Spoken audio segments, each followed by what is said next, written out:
আর আপনাদের যে পরীক্ষাগুলো হয় ওখানে বেসিকটা ক্লিয়ার থাকলে সবগুলো প্রশ্ন উত্তর করা সম্ভব। এই জন্য বলি আমরা যেই রিলেটেড প্রশ্নগুলো করব ওগুলা বা ওই রিলেটেড প্রশ্ন সলভ করার ক্ষেত্রে গুরুত্ব দিবেন। এর বাইরে যে ব্যতিক্রম বা জটিল জিনিস আছে ওগুলো অ্যাভয়েড করলে হবে। তা কথা না বলি আমরা শুরু করে দিচ্ছি চতুর্ভুজের উপরে। চতুর্ভুজ এর পরে করব বৃত্ত। বলে রাখি, এই যে ম্যাথগুলো করব আমরা একটার পর একটা করে ফেলবো। আশা করি স্ক্রিন শেয়ারের মাধ্যমে হয়ে যাবে। এগুলো মুখে মুখে হয়, কিছু কিছু আবার সামান্য একটু ফিগার দেখালে হয়ে যায়। তো এই ক্ষেত্রে বোর্ডে যাওয়ার দরকার বলে মনে হচ্ছে না।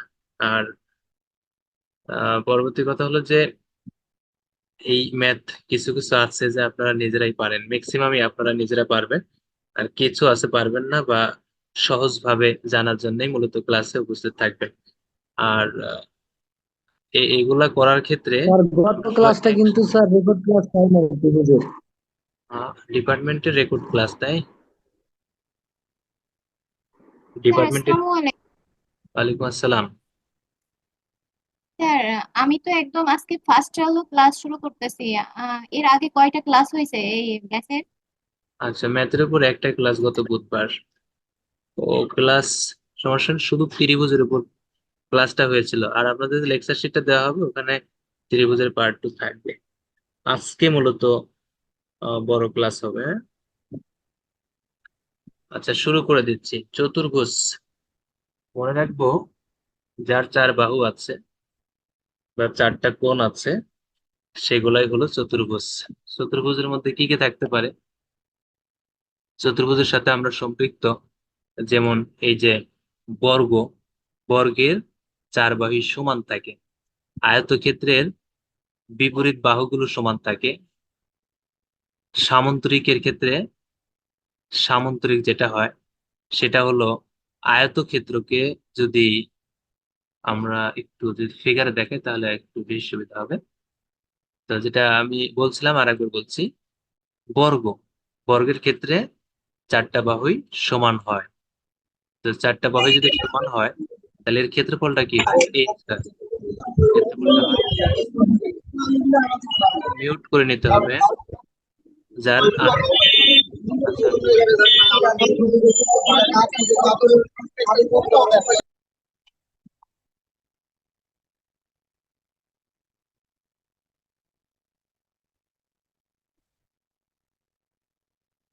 আচ্ছা, আচ্ছা, আমরা যেখানে ছিলাম বর্গ, তো বর্গের ক্ষেত্রফল এরকম হয়।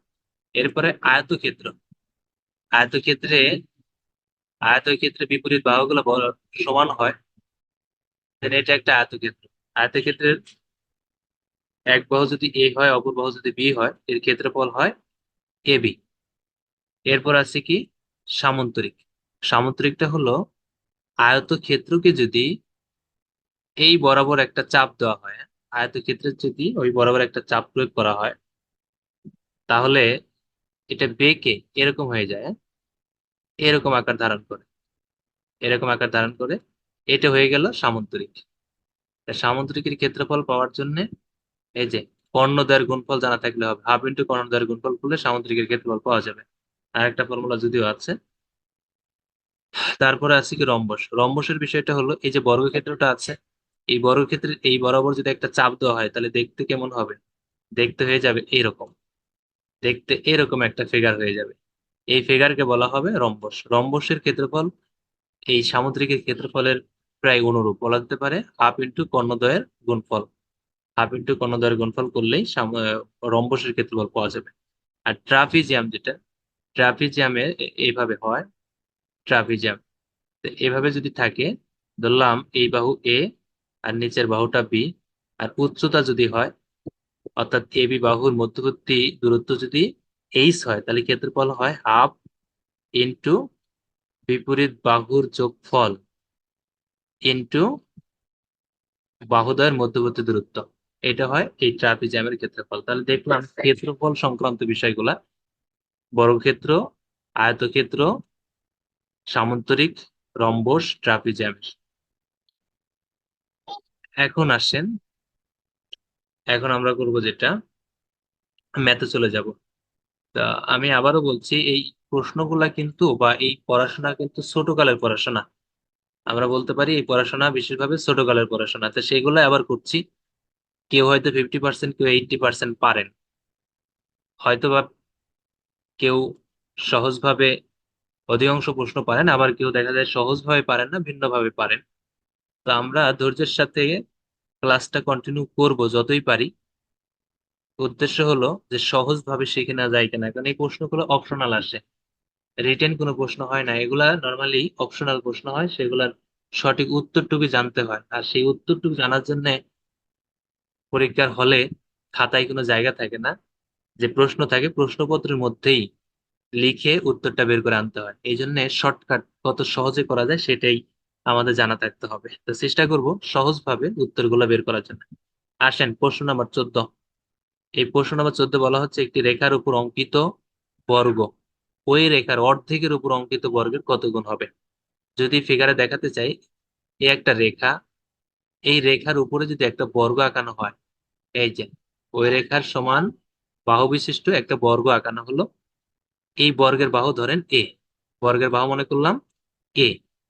এর পরের কথা বলছে এই রেখাটার অর্ধেক, এই রেখার অর্ধেক বলতে কি এই যে এতটুকু, এই অর্ধেক রেখা নিয়ে, এই অর্ধেক রেখা নিয়ে আর একটা যদি বর্গক্ষেত্র আঁকানো হয়, আর একটা যদি বর্গক্ষেত্র আঁকানো হয়, তাহলে এই ছোট বড় ক্ষেত্রফলটা ছোট ক্ষেত্রফলের কত গুণ হবে, সেটাই মূলত জানতে চাচ্ছে। তা বড়টার ক্ষেত্রফল কত হয়? প্রত্যেক বাহু যদি এ করে হয়, তাহলে বড়টার ক্ষেত্রফল হচ্ছে এ স্কয়ার, বড়টা বলতে ছোটটার সহ সম্পূর্ণ ক্ষেত্রফল এ স্কয়ার। আর এই ছোট অংশের ক্ষেত্রফল কি? ছোট অংশ, বাহু যেহেতু অর্ধেক হয়ে গেছে, A by two, A by two, তাহলে এর ক্ষেত্রফল হবে এ স্কয়ার বাই ফোর।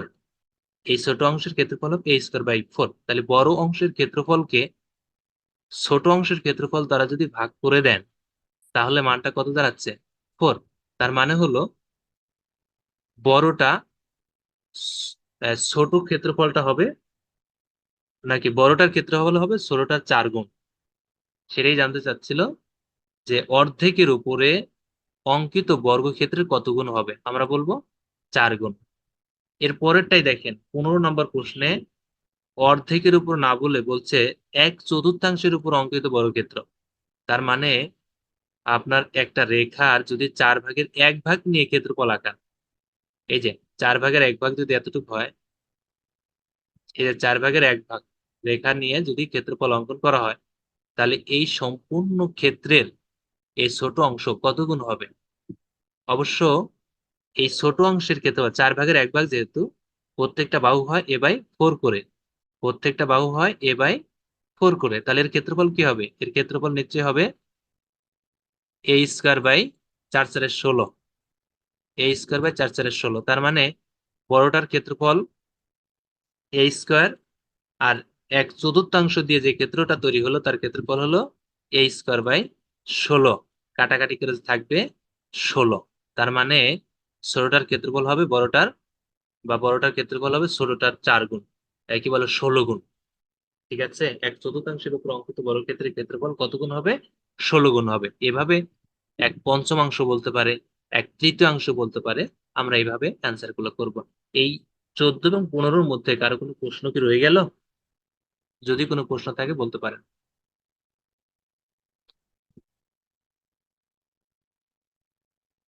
আচ্ছা, মনে হয় কোনো প্রশ্ন নেই। নেক্সট প্রশ্ন নাম্বার 16। 16তে বলা হচ্ছে একটি বর্গাকৃতি ক্ষেত্রের পরিসীমা 44 মিটার হলে এর ক্ষেত্রফল কত? পরিসীমাটা কি? পরিসীমাটা হলো চার বাহুর সমষ্টি। পরিসীমাটা হলো চার বাহুর সমষ্টি। তাহলে যদি একটা বর্গক্ষেত্র নেওয়া হয়, এই যে একটা বর্গক্ষেত্র নেওয়া হয়, বর্গক্ষেত্রের প্রত্যেকটা বাহু যদি এ হয়, প্রত্যেকটা বাহু যদি এ হয়, তাহলে এর পরিসীমা কি? 4a। এই বর্গক্ষেত্রের পরিসীমাটা হবে 4a, অর্থাৎ চার বাহু আছে, চারটা এ যোগ করে যা হয় 4a হয়। সমান সমান কত দেওয়া আছে পরিসীমা? পরিসীমা দেওয়া আছে 44, 44 দেওয়া আছে, 44। তার মানে এর মান কত হচ্ছে?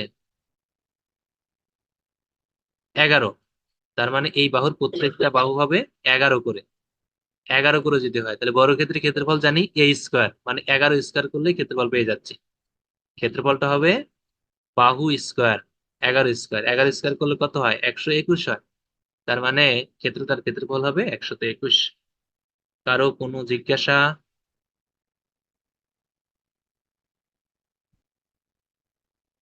আচ্ছা, নেক্সট না স্যার। 17 নাম্বার বলছে একটি আয়তক্ষেত্রের দৈর্ঘ্য প্রস্থের দ্বিগুণ। আয়তক্ষেত্রটির ক্ষেত্রফল 1250 বর্গমিটার হলে এর দৈর্ঘ্য কত হবে?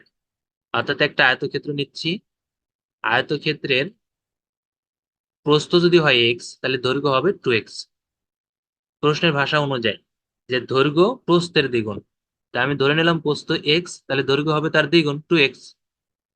এখন আসি, এর ক্ষেত্রফল দেওয়া আছে 1250। তাহলে এই যে এখানে দৈর্ঘ্য 2x, প্রস্থ x দিয়ে যে ক্ষেত্রফলটা হয় x ইন্টু 2x সমান সমান 1250। 1250। তাহলে এখান থেকে এই টুটা এই পাশে এসে ভাগ হয়ে হয়ে যাবে 625। 625। অন্যদিকে এক্স আর এক্স মিলে এক্স স্কোয়ার হচ্ছে, অতএব এক্স সমান সমান কি হবে? Root over 625। রুট ওভার 625, এটি কিসের মান? প্রস্থের মান। এটা পেলাম প্রস্থের মান। অবশ্যই এটা বের করা যায়। এটা রুট থেকে বের করলে হয় 25। হ্যাঁ, 625 কে রুট থেকে বের করলে সম্ভবত 25 হয়। তাই এক্স এর মান পেলাম 25, যেটা হলো প্রস্থ।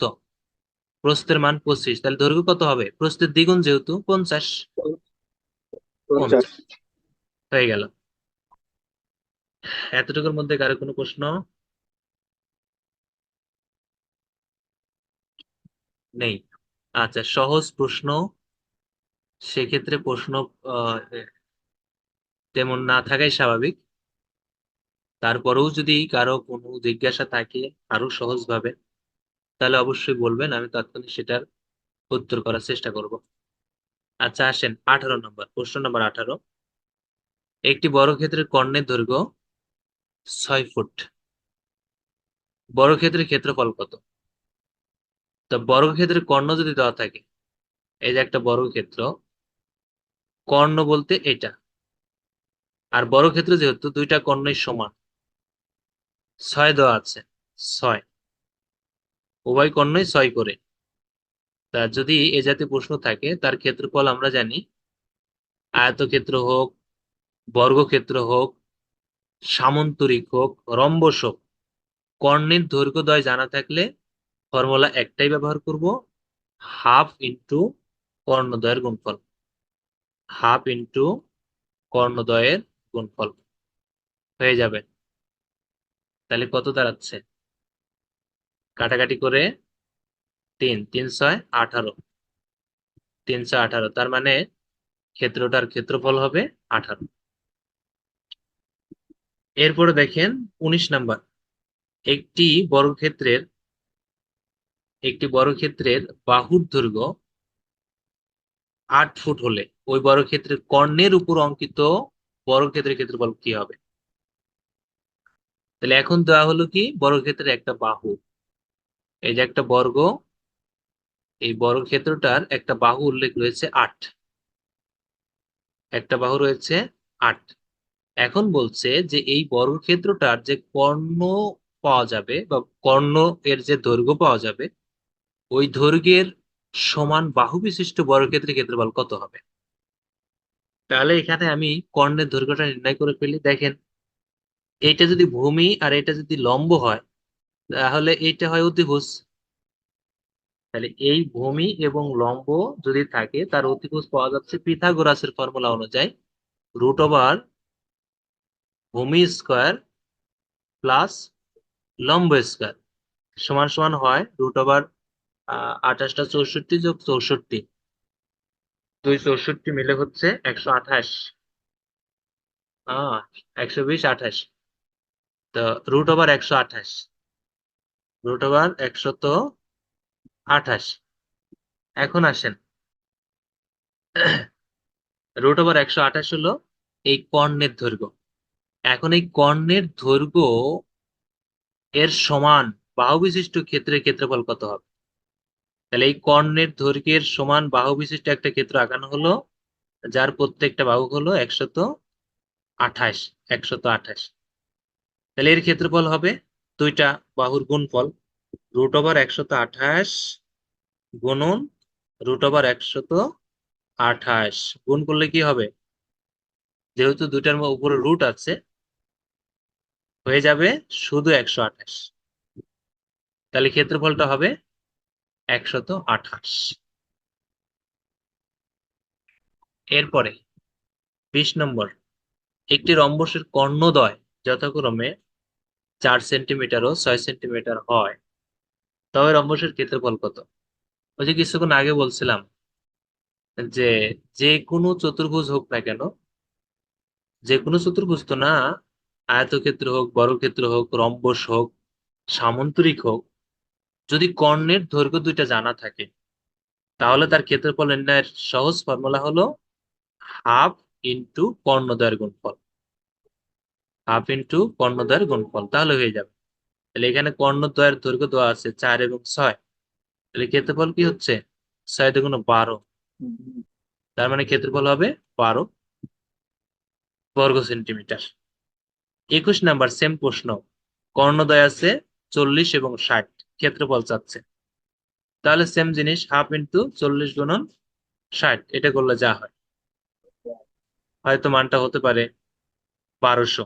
1200। এরপর রিয়াদ ভাই আমরা নাকি 22 নাম্বারটা দেখেন। 22 নাম্বার, সামুদ্রিকের দুইটি সন্নিহিত কোণের একটি 110, অপরটি কত? সামন্তরিকের কথা চলে আসলো। ধরেন এই একটা সামন্তরিক, হ্যাঁ, এই সামন্তরিকের সন্নিহিত কোণ 110। আপনারাই বলেন যে 110 হওয়া পসিবল এইটা নাকি এই নিচেরটা? এই নিচেরটা কি আদৌ সম্ভব 110 হওয়া? সম্ভব না। এইটাই 110 হতে পারে বা হবে। আর এইটা যখন 110, তাহলে এটাও 110, কারণ সামুদ্রিক বিপরীত কোণ সমান হয়, এটাও 110। চাচ্ছে কোনটা? অপর কোণ কত? অপরটি কত? অপরটি বলতে এই কোণটা চা হচ্ছে, এই কোণ অথবা এই কোণ। মনে রাখবো চতুর্ভুজের 4 কোণ সমষ্টি 360। চতুর্ভুজের 4 কোণ সমষ্টি 360 ডিগ্রি। তাহলে 360 ডিগ্রি থেকে যদি এই দুই কোণ এর সমষ্টি বাদ দেই, এই দুই কোণের সমষ্টি কত? 220। 360 থেকে যদি 220 বাদ দেই, তাহলে কত থাকে? তাহলে থাকে হলো 140। 140 থাকে। 140, এই দুই কোণের সমষ্টি হলো 140। 140 হবে এই দুই কোণের সমষ্টি, তাহলে অর্ধেক অর্ধেক করলে কত হচ্ছে? 70 করে। এটা 70, এইটা 70, হয়ে গেল। তার মানে অপর কোণটা হবে 70 করে। এটাতে কারো কোনো প্রশ্ন যদি থাকে বলবেন। স্যার একটু রিপিট করবেন আরেকবার। Sure sure. দেখেন একটা সামন্তরিকের সন্নিহিত দুইটি সন্নিহিত কোণের একটি দেওয়া আছে 110। আমাকে বলবেন তো এই উপরেরটা 110 হবে না নিচেরটা 110 হবে?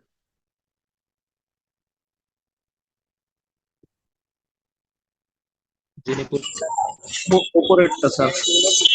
উপরেরটা হবে, উপরেরটা হবে, কারণ নিচেরটা তো 110 হওয়া সম্ভব না, এটা 90-এরও কম হবে, এটা তো আমরা সবাই জানি।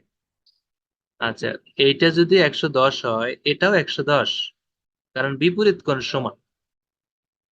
এখন আসছি, যেহেতু এটা একটা চতুর্ভুজ, 4টা বাহু আছে, যেহেতু চতুর্ভুজ, তা চতুর্ভুজের 4 কোণের সমষ্টি 360 ডিগ্রি। চতুর্ভুজের 4 কোণের সমষ্টি 360 ডিগ্রি। এখন 360 ডিগ্রি থেকে এই কোণ আর এই কোণ, এই দুই কোণের সমষ্টি যদি বাদ দিয়ে দিই, এই দুই কোণ মিলে কত হচ্ছে? 110 আর 110 মিলে 220। তাহলে 360 থেকে যদি 220 বাদ দেই কত থাকে? 140 থাকে। এই 140 হবে এই দুই কোণের সমষ্টি। এই দুই কোণের সমষ্টি 140। তাহলে যেহেতু দুই কোণের সমষ্টি, দুই দ্বারা ভাগ করে কত করে পড়ে? এক এক ভাগে 70 করে। তার মানে এরা হবে 70 ডিগ্রি। যিনি প্রশ্ন করছিলেন, ক্লিয়ার? জি স্যার, বুঝতে পারছি স্যার। নেক্সট 23 নাম্বার দেখেন, একটি ট্রাপিজিয়ামের সমান্তরাল বাহু দুটি 9 সেন্টিমিটার ও 5 সেন্টিমিটার, লম্ব দূরত্ব 2 সেন্টিমিটার হলে ক্ষেত্রফল কত?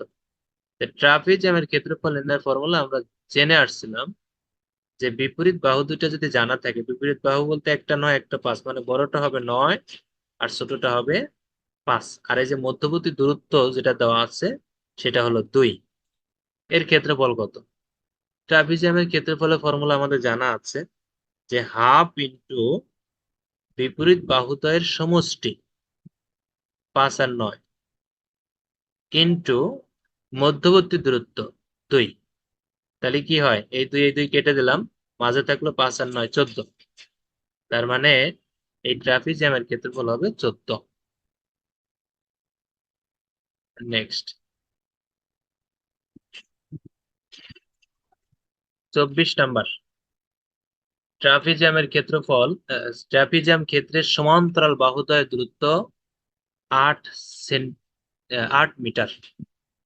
বাহু দুটির দৈর্ঘ্য 6 মিটার ও 9 মিটার হলে ক্ষেত্রফল কত? সেম, এখানে শুধুমাত্র আগে দিয়েছে মধ্যবর্তী দূরত্ব, পরে দিয়েছে বাহু দুইটার দৈর্ঘ্য। তাহলে ফর্মুলা তো সেম, ফেলাই দিলে দেখবেন 60 আসছে। আচ্ছা, এই ছিল আমাদের চতুর্ভুজ সংক্রান্ত মৌলিক আলোচনা বা মৌলিক প্রশ্নগুলা। এখন আমরা চলে যাব বৃত্তে।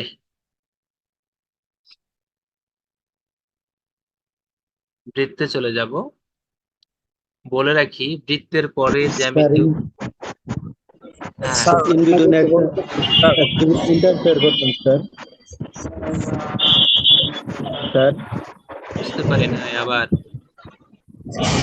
স্যার লাস্ট একটা ম্যাথ ক্লাস লিংকটা শেয়ার করতেন স্যার। কথা বলছেন কি রাসেল? জি স্যার। এখন বলেন, আপনার নয়েজ হচ্ছে ওখানে। স্যার লাস্ট একটা ক্লাস নিয়েছিলেন ম্যাথমেটিক্স, ওই ক্লাসের ভিডিও লিংকটা কি শেয়ার করছিলেন স্যার? না না না, এখন শেয়ার করা হয় নাই। আচ্ছা আচ্ছা স্যার, একটু শেয়ার করলে ভালো হবে স্যার। আচ্ছা আচ্ছা, আসেন বৃত্তে। স্যার আপনাকে একটু হোল্ড করতেছি আমি। স্যার আমি বলতেছি যে আপনার স্ক্রিনটা একটু জুম করেন স্যার। আরো জুম করব? আর জুম করলে তো। আর একটু জুম করেন। আচ্ছা, আপনি কি মোবাইল থেকে দেখছেন? ঠিক আছে তো আপনি কি মোবাইল স্যার থেকে আমি জুম মোবাইল ঠিক থেকে আছে। দেখতেছি, আপনি যতটুকু জুম করে রাখছেন আমি স্ক্রিনটা জুম করলে আপনার লেখাগুলো আমার ওভার হয়ে যাচ্ছে। হয়তো বা আপনি একটু জুম করে দেন আর নয়তো জুম আউট করে দেন। জুম আউট করলে তো দেখতে অসুবিধা হবে। অন্যদের কি সমস্যা হচ্ছে মোবাইল অথবা পিসিতে? না না স্যার, স্যার এখানে তো ঠিক আছে ঠিকঠাক আছে, স্যার, আমাদের ঠিকঠাক। মোবাইলে আছি কিন্তু কোনো সমস্যা হচ্ছে না। না স্যার ঠিক আছে। আচ্ছা, তাহলে একটু দেখেন তো সলভ নিজেরা আপনি করতে পারেন কিনা। অন্যদের যেহেতু সমস্যা হচ্ছে না, এখন আবার জুম স্যার সরালে। স্যার স্যার ঠিক আছে, ঠিক আছে স্যার, আমি আমি ওটা অ্যাডজাস্ট করে নিচ্ছি। ঠিক আছে, আচ্ছা আচ্ছা, ধন্যবাদ ধন্যবাদ। আপনি কন্টিনিউ করেন। ওকে জি। আচ্ছা, বৃত্ত থেকে দেখেন, এই বৃত্ত থেকে প্রশ্ন হয়। আমি প্রথম ক্লাসে বলেছিলাম যে ত্রিভুজ এবং বৃত্তের গুরুত্ব অনেক বেশি। এরপর চতুর্ভুজ। তো বৃত্ত এখন শুরু করলাম। বৃত্তের পরে। স্যার গত যে পিজিসিবির এক্সামটা গেছে এখানে আপনার বৃত্তর থেকে প্রশ্নটা একটু বেশি ছিল। হ্যাঁ, বৃত্তের গুরুত্ব বেশি সব পরীক্ষাতে। বৃত্ত এবং ত্রিভুজ, এই দুইয়ের গুরুত্বটা বেশি থাকে। আচ্ছা দেখি হ্যাঁ, আমরা। বৃত্ত এবং ত্রিভুজ থেকে প্রশ্নটা বেশি ছিল জি। জি জি জি জি। আচ্ছা, তাহলে আমরা বৃত্তটাকে ভালো করে দেখি, সবই ভালো করে দেখছি, এটাও ভালো করে দেখছি। প্রশ্ন 25, একই চাপের উপর দণ্ডায়মান পরিধিস্থ কোণের পরিমাণ 40 ডিগ্রি হলে কেন্দ্রস্থ কোণের পরিমাণ কত হবে? একটা বৃত্ত তো আঁকাই। এই যে বৃত্ত, ডিম হয়ে গেল তো ভালো ডিমও না। আচ্ছা যাই হোক, এই যে বৃত্ত, হ্যাঁ, বৃত্তের বলছে একই চাপের উপর দণ্ডায়মান। চাপ আমরা কি বুঝি? ধরেন এই অংশটা নিলাম, এই অংশটা হলো একটা চাপ, বৃত্তের এই অংশ একটা চাপ। আপনি বেশি অংশ নিতে পারতেন, কম অংশ নিতে পারতেন, যাই হোক বৃত্তের যে কোনো একটা অংশ নিলে ওই অংশই হয় একটা চাপ। এখন বলছে যে চাপের উপর দণ্ডায়মান কেন্দ্রস্থ কোণের পরিমাণ 100 হলে, না উপরেরটা তো, পরিধিস্থ কোণের পরিমাণ 40 ডিগ্রি হলে কেন্দ্রস্থ কোণের পরিমাণ কত? তা আমি আগে চাপের উপরে কেন্দ্রস্থ কোণ আঁকাই। চাপের উপরে এটা হলো কেন্দ্রস্থ কোণ, আর চাপের উপরে এটা হলো পরিধিস্থ কোণ। চাপের উপরে এটা হলো পরিধিস্থ কোণ। উত্তর আপনারাই করবেন, আমি শুধু বলে দিচ্ছি। দেখেন, এই যে কেন্দ্রস্থ কোণ যত, পরিধিস্থ কোণ তার অর্ধেক। উল্টাভাবে যদি বলি, পরিধিস্থ কোণ যত, কেন্দ্রস্থ কোণ তার দ্বিগুণ। এখন আপনারা বলেন, দেওয়া আছে হলো পরিধিস্থ কোণ 40 ডিগ্রি, তাহলে কেন্দ্রস্থ কোণ কত হবে? 20 ডিগ্রি হবে স্যার, 20 ডিগ্রি হবে। 20 ডিগ্রি বললেন কেমনে? 80 যিনি বললেন ঠিক ছিল। কেন, কেন্দ্রস্থ বল পরিধিস্থ বলের অর্ধেক না? দেওয়া আছে কোনটা? পরিধিস্থ কোণ না অন্তর কেন্দ্রস্থ কোণ? সরি স্যার, পরিধিস্থ কোণ দেওয়া আছে, তার মানে বাহিরের কোণটা দেওয়া আছে। হ্যাঁ, তার মানে এর দ্বিগুণ হবে। আচ্ছা, হ্যাঁ, এটা ঠিক আছে, এটা 80 হবে। আচ্ছা তাহলে এটা 80 হবে। পরেরটা কিন্তু সেম, আমার চিত্র আঁকানোর দরকার নেই, শুধু দেখেন কেন্দ্রস্থ কোণের পরিমাণ 100 হলে পরিধিস্থ কোণের পরিমাণ কত? কত হবে? 50 হবে। 50। এই তো মুখে মুখ হয়ে গেল। তাহলে 27, প্রশ্ন নাম্বার 27-এ চলে যাচ্ছি। বলা হচ্ছে, আচ্ছা যার ওখানে নয়েজ হচ্ছে মিউট করে রাখতে হবে, হ্যাঁ? জরুরি হলে কথা তখন আনমিউট করে কথা বলবেন। আচ্ছা 27 নম্বর দেখেন, দুটি বৃত্ত যদি পরস্পর স্পর্শ করে তবে কেন্দ্র হতে স্পর্শ বিন্দুগামী সরল রেখা দুটির অন্তর্ভুক্ত কোণ কি কোণ হবে?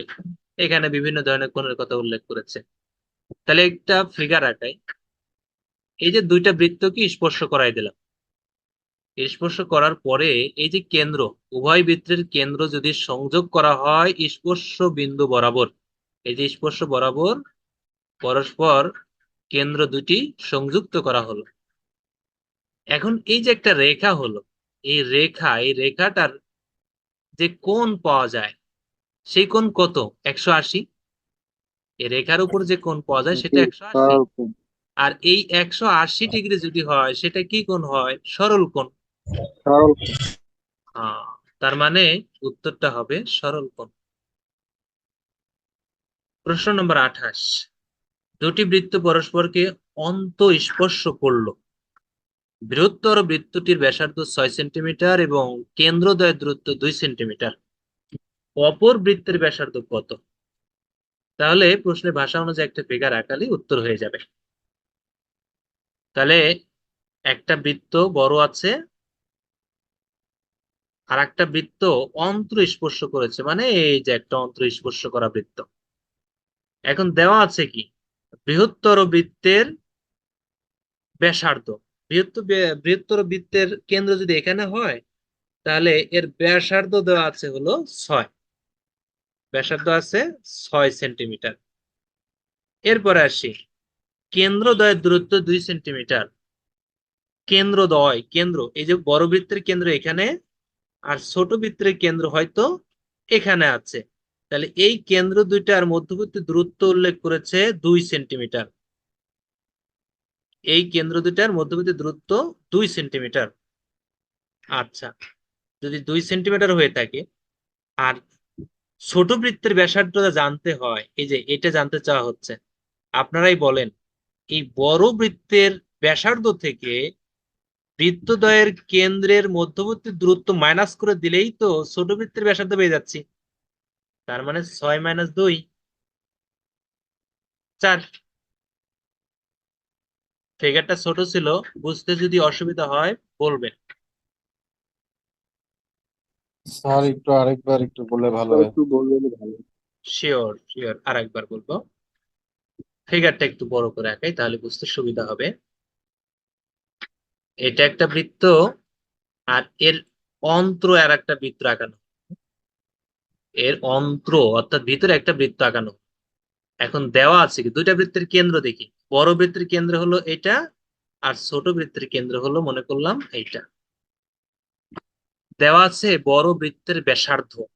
বড় বৃত্তের ব্যাসার্ধ কত বড়, এই যে এইটা হলো বড় বৃত্তের ব্যাসার্ধ, কত আছে 6 সেন্টিমিটার। বড় বৃত্তের ব্যাসার্ধ 6 সেন্টিমিটার। দ্বিতীয় আর একটা দেওয়া আছে যে এখান থেকে এখান পর্যন্ত, যেটা হলো বড় বৃত্তের কেন্দ্র এবং ছোট বৃত্তের কেন্দ্রের মধ্যবর্তী দূরত্ব 2 সেন্টিমিটার। আর বের করতে বলছে কি, ছোট বৃত্তের ব্যাসার্ধ, এই দূরত্বটা বের করতে বলছে। তাহলে সম্পূর্ণটা হলো 6, সেখান থেকে এই 2 বাদ দিলেই তো এটা পাওয়া যাচ্ছে 4। যে 4 হয়। তার মানে বড় বৃত্তের ব্যাসার্ধ থেকে কেন্দ্রদ্বয়ের মধ্যবর্তী দূরত্ব বাদ দিলে ছোট বৃত্তের ব্যাসার্ধ পাওয়া যাচ্ছে, সেটাই হলো অপর বৃত্ত। কারো কোনো প্রশ্ন যদি থাকে এখনো, প্রয়োজনে আবারও বলবো, আশা করি নেই। আচ্ছা, 27 নম্বর প্রশ্ন দেখেন। 28 নম্বর, দুটি বৃত্ত পরস্পরকে অন্তঃস্পর্শ করলো। 28 নাম্বার তো করলাম স্যার। 28 হয়ে গেছে, সরি। তাহলে 29, দুটি অন্তঃস্থ বৃত্তের ব্যাস 8 সেন্টিমিটার এবং 4 সেন্টিমিটার হলে বৃত্তের কেন্দ্রদ্বয়ের দূরত্ব কত? তার মানে ব্যাস থেকে ব্যাসার্ধ হিসাব করব, ব্যাসার্ধ নিয়ে হিসাব করবো, তাহলে আগের মতো হয়ে যাবে। এলো বড় বৃত্ত, এর মাঝে আবার অন্তর্বৃত্ত আরেকটা। তো দেওয়া আছে বড় বৃত্তের ব্যাস, বড় বৃত্তের ব্যাস আছে কত, 8 সেন্টিমিটার। তাহলে বড় বৃত্তের ব্যাসার্ধ কত আছে, 4। এর অর্ধেক করলে 4 হচ্ছে, তাহলে এইটা হলো 4 সেন্টিমিটার। এরপর আসি 4 সেন্টিমিটার, 4 সেন্টিমিটার হলে কোনটার, ছোট বৃত্তের হলো ব্যাস আছে 4 সেন্টিমিটার। তাহলে ছোট বৃত্তের ব্যাসার্ধ কত আছে, 2 সেন্টিমিটার। 2 সেন্টিমিটার। তার মানে চাচ্ছি কি, কেন্দ্রের দূরত্ব। তাহলে এই সম্পূর্ণটা দূরত্ব কত, 4। এই ছোট বৃত্তের ব্যাসার্ধ কত, 2। তাহলে 2। এতটুকু দূরত্ব কত, 4 থেকে 2 বাদ দিলে 2 থাকে। 2। সেটাই হলো বৃত্তদ্বয়ের কেন্দ্রের মধ্যবর্তী দূরত্ব। কারো কোনো প্রশ্ন নেই? আচ্ছা, এরপরে যাচ্ছি পরবর্তী প্রশ্নে। আচ্ছা, বলে রাখি, টাইম আউট হওয়ার পরে আবার জয়েন হতে হবে। আর একবার জয়েন হবেন, আমরা ঘন জ্যামিতিটাও শেষ করে দিব। নেক্সট ক্লাসে এক্সাম হবে পুরা জ্যামিতির উপরে, সুতরাং থাকতে হবে শেষ পর্যন্ত, নির্দেশনা দেওয়ার আগ পর্যন্ত। এখন 30 করব, 30 দেখবো। বলছে দুটি নির্দিষ্ট বিন্দু দিয়ে কয়টি বৃত্ত আঁকা যাবে? যত সংখ্যক ইচ্ছা তত সংখ্যক আঁকা যাবে। দুইটা বৃত্ত দিয়ে যতবার যত ইচ্ছা তত সংখ্যক আঁকা যাবে। আচ্ছা, 31, দুটি বৃত্তের ব্যাসের অনুপাত 3:2, এদের ক্ষেত্রফলের অনুপাত কত হবে? তো অনুপাত বিভিন্ন ভাবে দেওয়া থাকতে পারে, এখানে 3:2 আছে। শুধু এভাবে চিন্তা করবেন, শর্টকাট, 3-এর উপর স্কয়ার করলে কত হয়, 9, আর 2-এর উপর স্কয়ার করলে 4। তার মানে অনুপাতটা হবে 9:4। 9:4 কিভাবে হয় সেটা দেখাই দিচ্ছি। সেটা হলো, আমি অনুপাত চিন্তা না করে আমি চিন্তা করলাম ওই 3 এবং 2 হলো ব্যাস, দুইটা বৃত্তের ব্যাস, একটার ব্যাস হলো 3 আর একটার ব্যাস হলো 2। তাহলে 3 ব্যাসের ক্ষেত্রফল কি হয়? π/4 ইন্টু টি স্কোয়ার। আর ছোট যে বৃত্ত আছে যার ব্যাস 2, তার ক্ষেত্রফল কি হয়? π/4 ইন্টু 2 স্কোয়ার।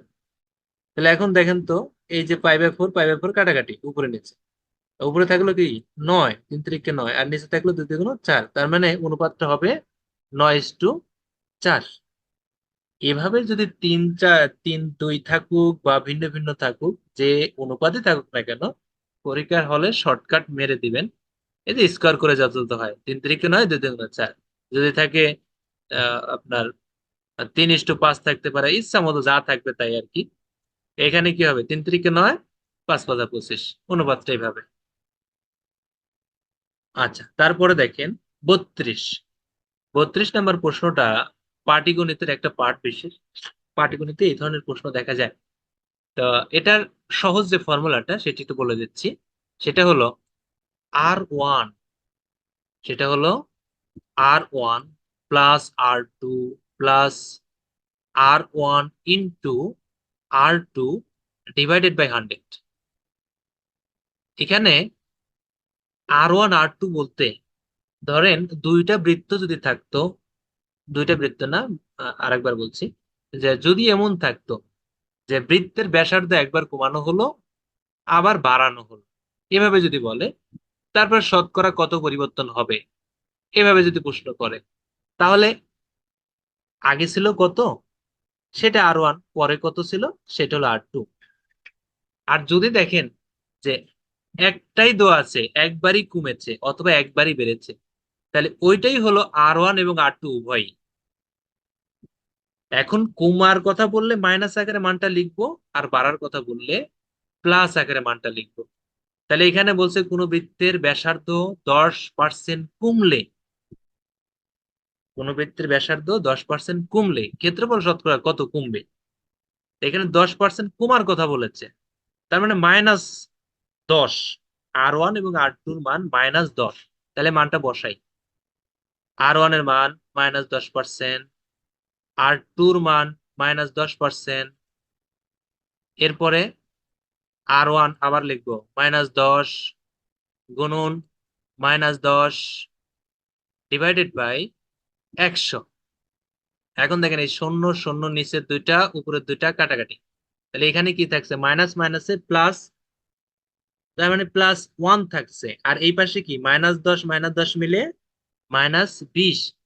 এখন -20% আর যোগ 1% সমান সমান কি হচ্ছে? -19%। এই যে -19%, তার মানে 19% কমবে।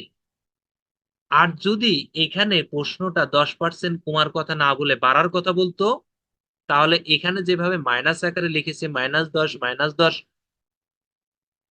বাড়ার কথা থাকলে +10 লিখতাম। তারপরে হিসাব নিকাশ করে ফাইনালি যেটা আসতো, যদি দেখতাম প্লাস মান আসছে, তাহলে অত পার্সেন্ট বেড়েছে। আর যদি মাইনাস মান আসে, তাহলে বলবো অত পার্সেন্ট কমেছে। বিষয়টা ক্লিয়ার? কারো কোনো প্রশ্ন? আচ্ছা, নেক্সট 33। বৃত্তের কেন্দ্র হতে 24 সেন্টিমিটার দীর্ঘ যায়, এর উপর অঙ্কিত লম্বের দৈর্ঘ্য 5 সেন্টিমিটার হলে ব্যাসার্ধের দৈর্ঘ্য কত হবে? আচ্ছা, তাহলে বৃত্তের জ্যা, এটা যদি একটা বৃত্ত হয়, তো বৃত্তের জ্যা, এই বৃত্তের কেন্দ্র মনে করলাম এখানে আছে, আর এইটা মনে করলাম বৃত্তের একটা জ্যা। আচ্ছা, বৃত্তের জ্যা সর্বোচ্চ কত হতে পারে? ব্যাসের সমান। মনে রাখবো, বৃত্তের সর্বোচ্চ দৈর্ঘ্য হতে পারে ব্যাসের সমান।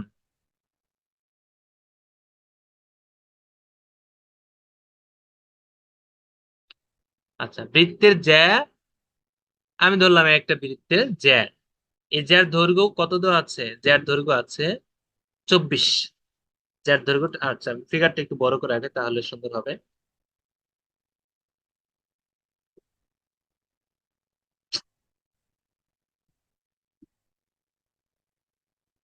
আচ্ছা, এই হলো বৃত্তের জ্যা, আর এই হলো বৃত্তের কেন্দ্র। তাই বৃত্তের জ্যা দেওয়া আছে 24, জ্যার দৈর্ঘ্য 24 সেন্টিমিটার। তারপরে বলছে যে জ্যায়ের উপর অঙ্কিত লম্বের দৈর্ঘ্য 5 সেন্টিমিটার। কোথা থেকে? কেন্দ্র থেকে। এই যে কেন্দ্র, এই কেন্দ্র থেকে জ্যায়ের উপর যে একটা লম্ব আঁকানো হলো, এই লম্বের দৈর্ঘ্য 5 সেন্টিমিটার। লম্বের দৈর্ঘ্য 5 সেন্টিমিটার। এখন আসি ব্যাসার্ধের দৈর্ঘ্য কত। তার মানে আমি যদি বলি এই যে এটা ব্যাসার্ধ, এটা কত, তাহলে এখানে একটা সুন্দর ত্রিভুজ তৈরি হয়ে গেছে। এই ত্রিভুজের লম্ব 5 আর ভূমি কত? জ্যার অর্ধেক। জ্যা আছে টোটাল 24, তার অর্ধেক কত? 12। তাহলে ভূমি 12, লম্ব 5, অতিভুজ কত হবে? পিথাগোরাসের ফর্মুলা অনুযায়ী 12 স্কয়ার প্লাস 5 স্কয়ার। এটা করলে কত হয়? 12 12 5 5 কত হয়?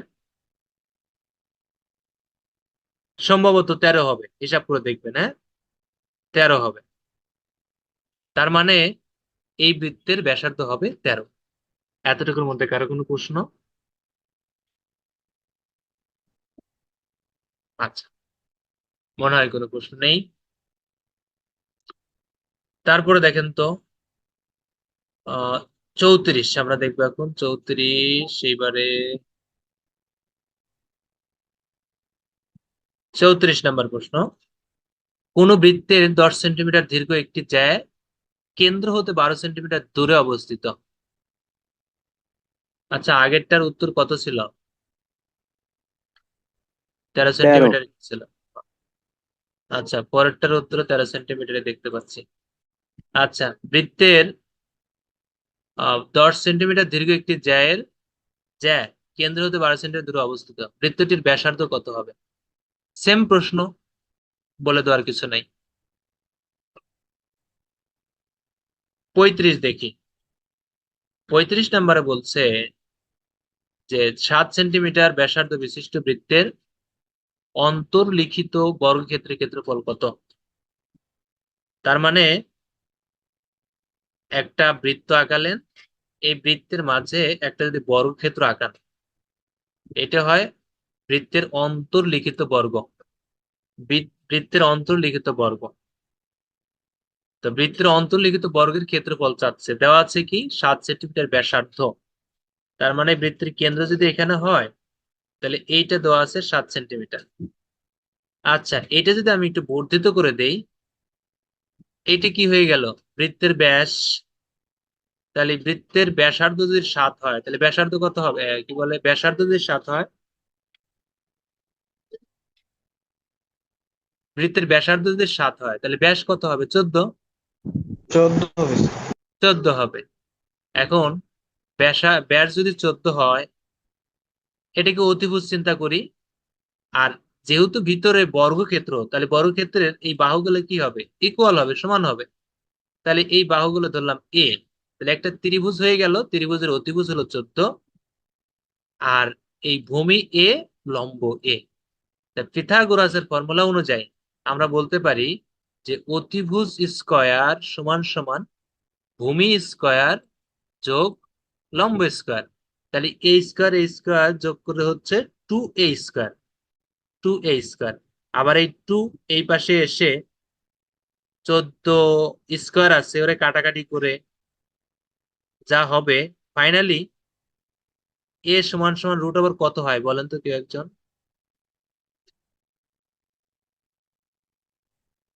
এই স্কয়ার মানটা কত হয়, মানে যে 14 স্কয়ারকে 2 দ্বারা ভাগ করলে কত হয়? 7। 7 হয়।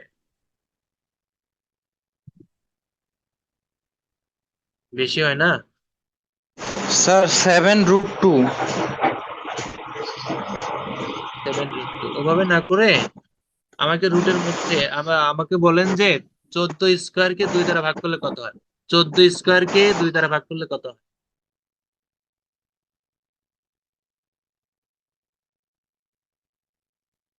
স্যার 98। 98 স্যার। 7 98, 98। আচ্ছা, পেয়ে গেছি। 98 98 হয়। রাইট আচ্ছা তাহলে ওই যে এর উপর স্কোয়ার আছে, স্কোয়ার উঠাইতে গেলে অপর পাশে রুট হয়ে যাবে। তাহলে এর মান পেলাম √98। এটা হলো একটা বাহু, ভিতরে যে বর্গক্ষেত্র আছে তার একটা বাহু। তাহলে যেহেতু বর্গক্ষেত্রের ক্ষেত্রফল কি? এ স্কোয়ার মানে কি? এই 98, √98 আছে, ওরে স্কোয়ার করে দিলে তো কাজ হয়ে গেছে। তাহলে স্কোয়ার করলে কি হবে? শুধু 98 থাকবে না, শুধু 98। তার মানে ক্ষেত্রফল হবে 98।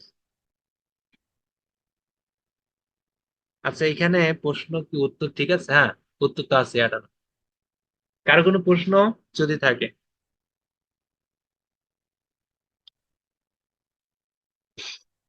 কার কোনো প্রশ্ন নেই? আচ্ছা তারপরে 36, 2 সেন্টিমিটার ব্যাসার্ধ বিশিষ্ট একটি বৃত্তের অন্তস্থ একটি বর্গক্ষেত্রের 4টি বাহু ও 2টি বৃত্তটি দ্বারা আবদ্ধ অঞ্চলের ক্ষেত্রফল কত বর্গ সেন্টিমিটার? তার মানে বিষয়টা এরকম, একটা বৃত্ত আছে, এর মাঝে যে একটা বর্গক্ষেত্র আঁকানো হলো। এখন এই যে সাইড দিয়ে যে ক্ষেত্রটা থাকছে, হ্যাঁ, এই ক্ষেত্রের ক্ষেত্রফল চাচ্ছে, এই ক্ষেত্রে ক্ষেত্রফল চাচ্ছে। তাহলে আমরা যদি কোনোভাবে সম্পূর্ণ বৃত্তের ক্ষেত্রফল থেকে বর্গক্ষেত্রের ক্ষেত্রফলটা বাদ দিয়ে দিই, সম্পূর্ণ বৃত্তের ক্ষেত্রফল থেকে মাঝের বর্গক্ষেত্রের ক্ষেত্রফল বাদ দিই, তাহলে এই যেগুলো দাগা অঙ্কিত করা হলো এগুলার ক্ষেত্রফল পেয়ে যাব। তাহলে সেটাকে বের করার সুযোগ আছে কিনা দেখেন। 2 সেন্টিমিটার 2 সেন্টিমিটার ব্যাসার্ধ বিশিষ্ট একটি বৃত্তের অন্তঃস্থ একটি বর্গক্ষেত্রের 4টি বাহু। তাহলে যেটা দেওয়া আছে 2 সেন্টিমিটার ব্যাসার্ধ, এই যে ব্যাসার্ধ দেওয়া আছে, এটা যদি কেন্দ্র হয় ব্যাসার্ধ আছে 2। আচ্ছা তাহলে ব্যাস কত আছে? 4। ব্যাস আছে 4। তাহলে এখানে যদি ব্যাসার্ধ দেওয়া থাকে 2, ব্যাস পাই তার দ্বিগুণ 4। এখন বৃত্তের ক্ষেত্রফল কি হবে? বৃত্তের ক্ষেত্রফল হবে πr², যদি ব্যাসার্ধ দিয়ে কাজ করি, πr²। আর কত? 2, 2 2 4। এটা হলো বৃত্তের ক্ষেত্রফল, πr², মাইনাস এখানে যে বর্গক্ষেত্র আছে তার ক্ষেত্রফল কি? আমরা বলে আসছিলাম যে কোনো বর্গক্ষেত্র, যে আয়তক্ষেত্র, রম্বস, সামান্তরিক, এগুলার কর্ণের দৈর্ঘ্য জানা থাকলে ক্ষেত্রফল হবে হাফ ইন্টু কর্ণদ্বয়ের গুণফল। সব সময় এই সূত্র মেরে দেওয়া যাবে, হাফ ইন্টু কর্ণদ্বয়ের গুণফল। তাহলে এই বর্গক্ষেত্রের কর্ণদ্বয় কত কত আছে? 4 4 করে। কর্ণদ্বয় 4 4, তাহলে হাফ ইন্টু কর্ণদ্বয়ের গুণফল, হাফ ইন্টু কর্ণদ্বয়ের গুণফল 4 4। এটাকে কাটাকাটি করে ছোট করি, তাহলে কি থাকলো? 4 2 8, আর এখানে 2 2 4 পাই, তার মানে 4 পাই, বাংলিশ হয়ে যাচ্ছে, 4 পাই মাইনাস 8। 4 পাই মাইনাস 8 হবে এই যে চতুর্ভুজের বা বর্গক্ষেত্রের চারপাশে বা বৃত্তের মাঝের যে ক্ষেত্রফল আছে তার ক্ষেত্রফল, ক্ষেত্রের ক্ষেত্রফল। আচ্ছা কার কোন প্রশ্ন আছে এতটুকুর মধ্যে? এখানে উত্তরে কিন্তু -8 নেই, ওটা একটু মিসিং আছে। 4 পাই ঠিক আছে, -8 নেই। এই যে এখানে হবে -8, 4 পাই -8। কারো কোনো প্রশ্ন? আচ্ছা নেক্সট 37, একটি বৃত্তের বর্গের, হ্যাঁ, একটি বৃত্তস্থ বর্গের প্রত্যেক বাহুর দৈর্ঘ্য 2 সেন্টিমিটার হলে ওই বৃত্তের পরিধি এবং ক্ষেত্রফল কত? তাহলে বৃত্তস্থ বর্গের প্রত্যেক বাহু 4, তার মানে এটা যদি একটা বৃত্ত হয়, এর মধ্যে যদি একটা বর্গক্ষেত্র আঁকানো হয়, আর প্রত্যেকটা বাহু যদি হয় 2 সেন্টিমিটার করে, তাহলে পরিধি পরিধি পাওয়ার জন্য কি লাগবে? ব্যাসার্ধ লাগবে। ব্যাসার্ধ কি আমরা পেতে পারি? ইজিলি পাওয়া সম্ভব। একটা বাহু যদি 2 হয় তাহলে তার অর্ধেক হবে এই ত্রিভুজটার ভূমি 1 করে। 1, এই লম্বও কিন্তু 1। তাহলে এর অতিভুজ কত হবে? √2। অতিভুজ হবে √2। আর অতিভুজটাই কি? ব্যাসার্ধ। অতিভুজটাই হবে বৃত্তের ব্যাসার্ধ। তাহলে এখন আসি, বৃত্তের পরিধিও ক্ষেত্রফল চাচ্ছে, তা বৃত্তের পরিধি সমান জানি 2πr। 2πr এটা হলো বৃত্তের পরিধি। তাহলে 2 ইন্টু পাই ইন্টু আর ব্যাসার্ধ। ব্যাসার্ধ আছে √2। ব্যাসার্ধ আছে √2। তার মানে কি দাঁড়ালো? 2√2π। এটা হলো পরিধি। এখন আসছি ক্ষেত্রফল। কার ক্ষেত্রফল চাচ্ছে? বৃত্তের ক্ষেত্রফল, তাই না? বৃত্তের ক্ষেত্রফল πr²। πr² হলো বৃত্তের ক্ষেত্রফল। তাহলে আর এর মান কত? √2। তার উপরে স্কোয়ার করলে হয়ে যাচ্ছে 2π। এই রুটটা উঠে যাচ্ছে, স্কোয়ারের কারণে থাকছে 2π। তাহলে পেয়ে গেলাম ক্ষেত্রফল 2π আর পরিধি হলো 2√2π। এতটুকুর মধ্যে কারো কোনো প্রশ্ন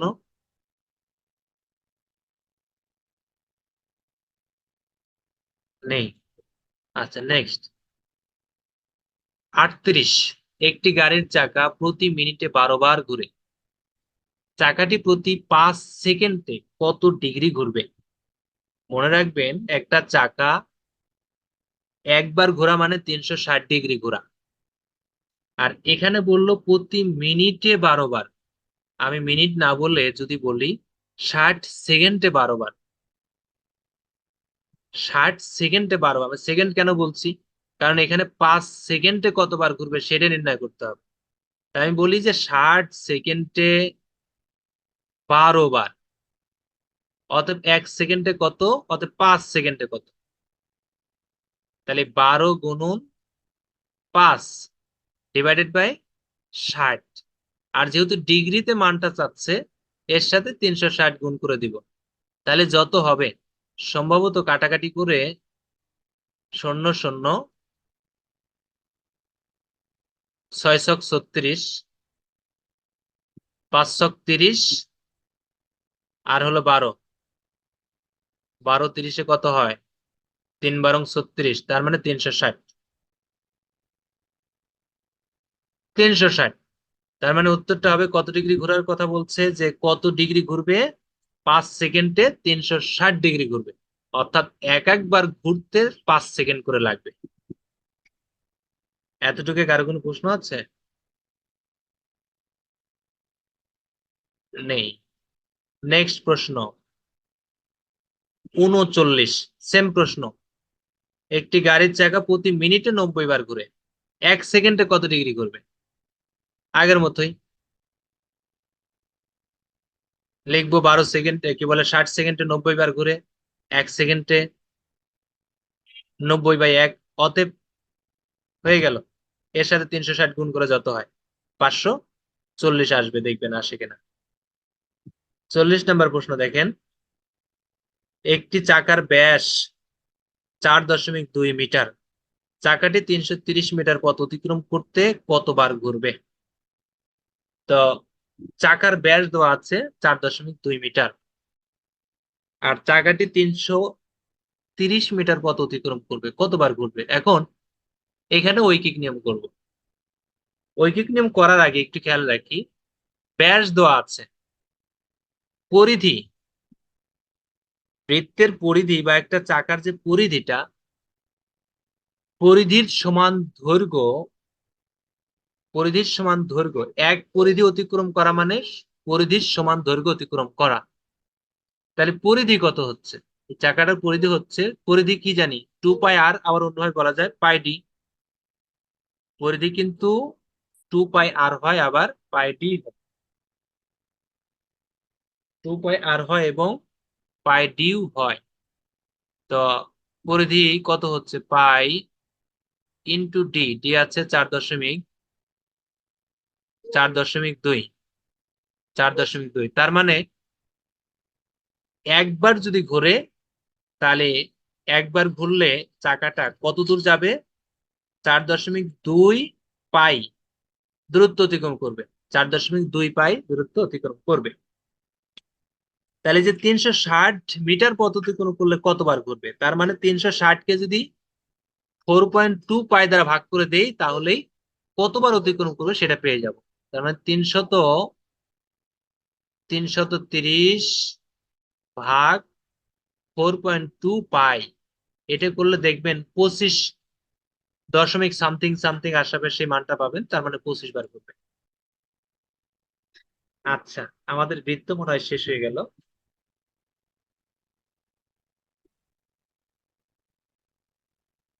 ঘন জ্যামিতির ক্ষেত্রে শুধুমাত্র ফর্মুলাটা একটু জানা থাকলেই হবে। সেই ফর্মুলাটা কি? ঘন, কোন ঘনকের ঘনক তো আমরা চিনি, যেমন লুডুর গুটি, আবার ওই যে ঘুরায় ঘুরায় মিলায়, তো সেটা একটা ঘনক। সেই ঘনকের আয়তন পেতে কিউব করতে হবে। কোন একটা বাহুর মান জানা থাকলে ওটা কিউব করলে আয়তন পেয়ে যাবে। আর ওই কিউবের বা ওই ঘনকের বা ওই ধরনের ঘনকের সমগ্র তলের ক্ষেত্রফল মানে 6 তলের ক্ষেত্রফল পাইতে ফর্মুলা হবে 6a²। অর্থাৎ 6 এর সাথে একটা বাহুর বর্গ করলে হয়ে যাবে। এখন দেখি কয়েকটা প্রশ্ন। আমরা যদি কয়েকটা প্রশ্ন দেখি, প্রশ্ন নাম্বার 41 বলা হচ্ছে একটি ঘনকের এক বাহু 5 সেন্টিমিটার হলে উহার আয়তন কত? তার মানে এই 5-এর উপরে কিউব করলে যত হয় তত। আমরা জানি a to the power cube হলো ঘনকের আয়তন নির্ণয়ের ফর্মুলা। তাহলে 5-এর উপরে কিউব করলে 125 হয়। 42,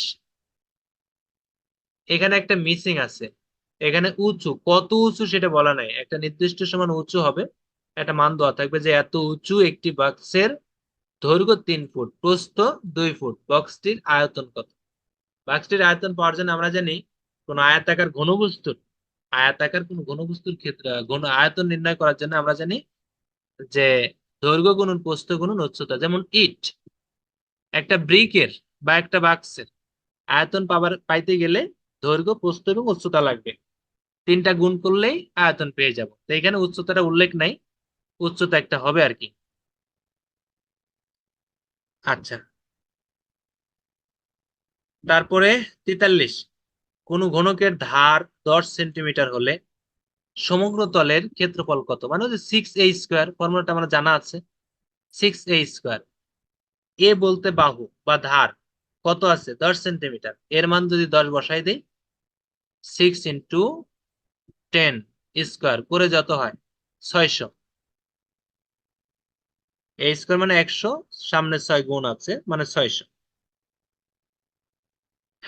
44, 4 মিটার ব্যাস বিশিষ্ট একটি বলকে একটি ঘন বাক্সে রাখা যায় এমন ঘন বাক্সের আয়তন নির্ণয় করুন।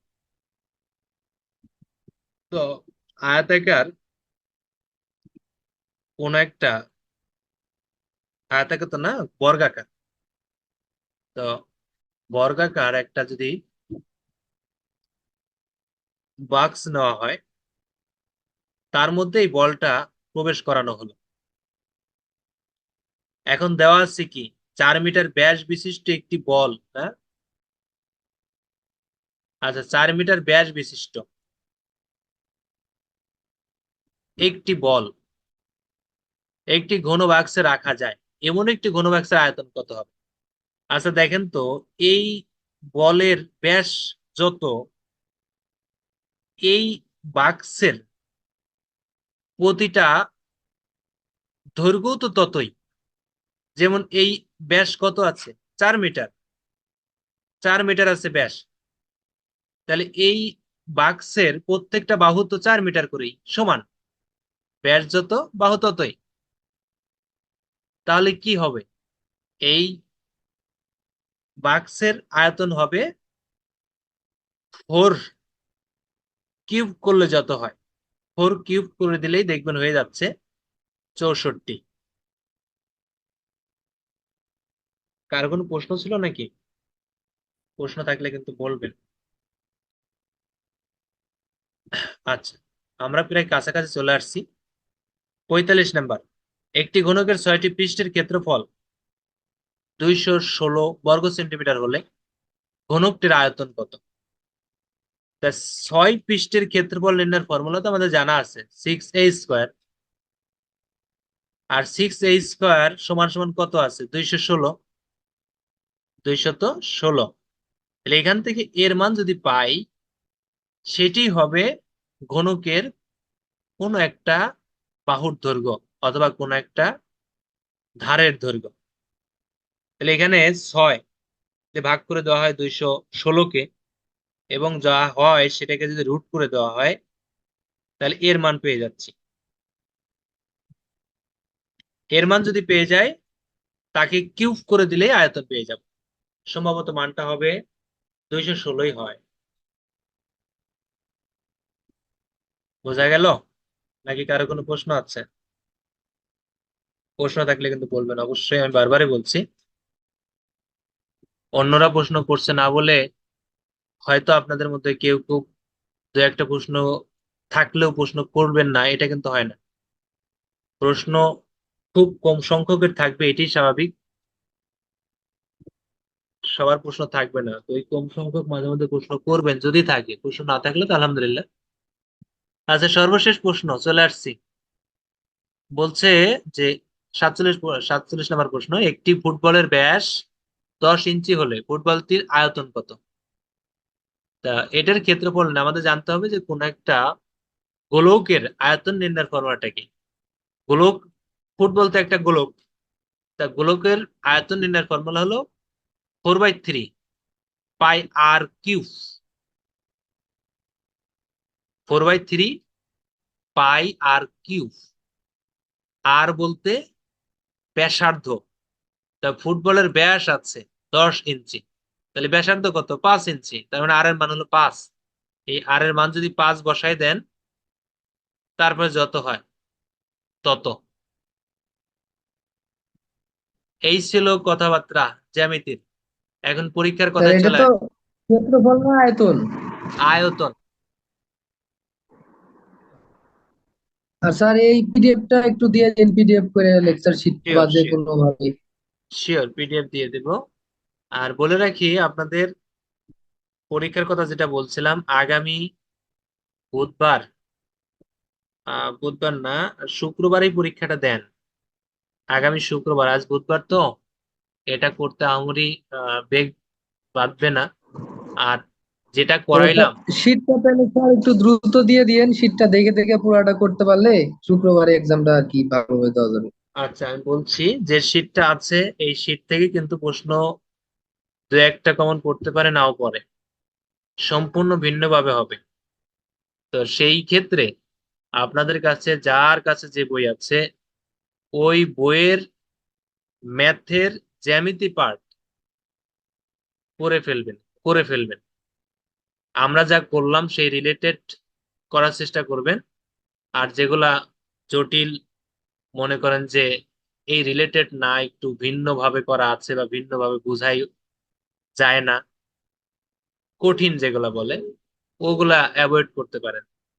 এক কথায়, যে যে বই থেকে পড়েন না কেন, আমরা মানসম্মত প্রশ্ন আগামী শুক্রবারে করব একটা। সেখানে কথাবার্তা বলার আগেই পরীক্ষাটা হবে। স্ক্রিন শেয়ার হতে পারে, চেষ্টা করবো স্ক্রিন শেয়ার করে দেওয়ার জন্য। না হলে মেইলে পাঠাবো, নির্দিষ্ট সময়ের মধ্যে ওটার উত্তরপত্র পাঠাবেন, আমরা উত্তরপত্র দিব, সেটা মিলাই বলবেন কার কয়টা সঠিক হয়েছে। এবং পরীক্ষার পরে বাকি কথা হবে। আর পরীক্ষায় একটু সিরিয়াস। পরীক্ষায় যদি 50%-এর কম মার্ক থাকে, তাহলে 20 টাকা জরিমানা আদায় হোক না হোক। কথা হলো যে জরিমানায় আপনি দণ্ডিত হয়েছেন, অপরাধ বোধ তৈরি করাই মূল উদ্দেশ্য। এখন 50%-এর কম নাম্বার পেলে জরিমানা হবে 20 টাকা করে। মনে করবেন জরিমানা হয়েছে, আমি দেই নাই। আর অফলাইন ছাত্রদের সিরিয়াসলি বলা হয়েছে, ওরা জরিমানা দেবে। দিতে বাধ্য। আর এই হলো কথা, ক্লাসের শুরুতে এক্সাম, স্যার এরপরে লিভ নিব? অন্য টপিকের উপর ক্লাস। হ্যাঁ, বলেন। স্যার বলছিলাম যে গত দিনে যে আপনি ম্যাথের ক্লাসটা করাইছেন, আমি তো হয়তো ক্লাসটা মিস করছি। এখন ওই ক্লাসের রেকর্ড ভিডিও অথবা পিডিএফ কোনো কিছু যদি আমাকে একটু মেইল করতেন। আর আগামী শনিবার 27 তারিখে আমার ঢাকা ওয়াসার একটা সাব অ্যাসিস্ট্যান্ট ইঞ্জিনিয়ার ইলেকট্রিক্যাল পোস্টের জন্য একটা এক্সাম ছিল। ওটার ব্যাপারে যদি কোনো সাজেশন বা শর্ট কিছু বা কোনো কিছু যদি আমাকে একটু পাঠিয়ে দিতেন, ডিপার্টমেন্টাল বা নন টেক, সেক্ষেত্রে আমার জন্য একটু উপকার হতো আর কি।